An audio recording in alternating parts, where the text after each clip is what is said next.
Alors bonjour à tous, je m'appelle Fatou Khalissi ou Arti Khali, comme on m'appelle sur les réseaux, et je suis une artiste de 25 ans d'origine sénégalaise, artiste peintre et illustratrice. Alors j'ai vécu pendant 3 ans en Côte d'Ivoire. À la base j'étais partie là-bas pour mes études et ensuite j'ai commencé à faire des activités entrepreneuriales dans le domaine de l'art. En fait depuis que j'ai eu le bac, donc en 2019, malgré le fait que je me sentais très bien en Côte d'Ivoire, il y avait quand même ce petit pincement au cœur chaque fois que je pensais à mon pays, quand je venais pendant une semaine et que je repartais, ou bien un mois et que je repartais.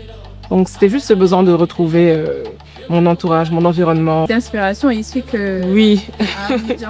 oui, j'ai beaucoup plus d'inspiration ici et je pense que c'est normal parce que vu que c'est le pays dans lequel j'ai grandi, d'ailleurs même dans cet espace où je suis là, le village des arts, c'est un endroit où je venais depuis mon enfance. Oui, à mon avis, je pense que c'est très important pour les artistes d'avoir ce havre de paix ou bien. Alors les ateliers, c'est venu vraiment, ça fait seulement 2 ans que j'en fais, mais j'ai toujours eu cette fibre didactique, on va dire, parce que depuis que le collège, le lycée et tout, la phrase que j'entends souvent, apprends-moi à dessiner, c'est quelque chose qu'on m'a beaucoup dit dans ma vie et je faisais avec plaisir en fait. J'aimais bien apprendre aux gens les techniques de dessin, les bases de peinture et tout. L'étape la plus marquante, c'était tout récemment. J'ai reçu un prix à Abidjan.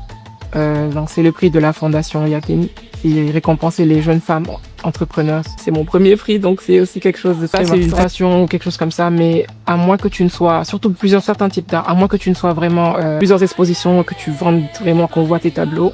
Pour à mes clients, je n'ai jamais eu non plus de problème. Le monde digital impacte un peu votre travail. En fait, depuis qu'il y a l'IA générative, c'est assez, ça impacte beaucoup les artistes. Et j'aime beaucoup aussi parler des émotions. Souvent les émotions un peu plus difficiles comme la solitude, la tristesse. Non, je l'améliore, c'est beaucoup plus poussé. Parce que en fait, quand c'est une petite taille comme ça, on n'a pas vraiment mettre beaucoup de détails. Alors que quand c'est sur une grande surface, on peut prendre le temps de mettre les reflets, beaucoup de choses, mais de manière plus aboutie. Le tableau, c'est un autoportrait.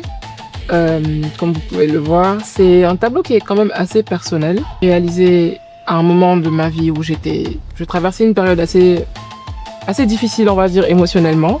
Et c'est la chambre Côte d'Ivoire, havre de paix, on va dire.